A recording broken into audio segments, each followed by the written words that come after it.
Крымские спасатели отработали приемы спасения пострадавших в горах. Испытания ждали сотрудников МЧС на вершине горы Павлин-Аба высотой в 119 метров. Группа скалолазов решила покорить одну из возвышенностей. В результате неудачных действий один из участников похода остался держаться за скалы без веревки и возможности самостоятельно спуститься. На помощь горе-скалолазу тут же выдвинулись спасатели. При помощи альпинистского снаряжения они спустились к пострадавшему и помогли оказаться на твердой земле. Следующий вызов еще более сложный. Два гражданина при посещении монастыря 12 апостолов со стороны горы Павлин-Аба получили травмы и не могут самостоятельно передвигаться. И крики о помощи услышал один из посетителей храма. При попытке подойти ближе и узнать подробности инцидента, мужчина наступил на неустойчивые камни и скатился во враг. При этом повредил ногу и самостоятельно выбраться не может. Для этого первый спасатель прокладывает к месту нахождения пострадавшего наклонные перила.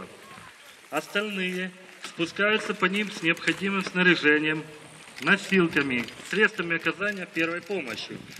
Перед спасателями стояла непростая задача – пешком добраться до пострадавших, перенося на себе необходимое альпинистское снаряжение, медицинское оснащение и специальные разборные жесткие носилки для транспортировки пострадавших. Но несмотря на все трудности, все, кому нужна была помощь, были спасены и отданы в заботливые руки медиков. Целью занятий в первую очередь стала отработка практических навыков личного состава, принимающего участие в учениях, а также отработка взаимодействия. Я считаю, что цель занятия была достигнута. Вы видели, что все учебные вопросы были отработаны, и все условные пострадавшие были спасены благополучно.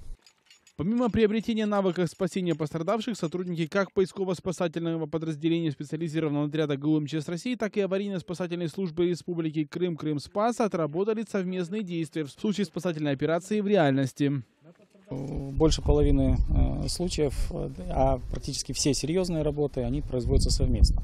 Потому что при проведении серьезных работ в горах сил, как правило, никогда лишних не бывает. Для транспортировки только одних носилок минимально необходимое количество людей – это 6 человек. Вот. Особенно по труднодоступной местности, если ты несешь их, то, естественно, спасатели устают очень быстро, их надо часто менять. Выезжать на такие операции в горы приходится достаточно часто, рассказывают спасатели.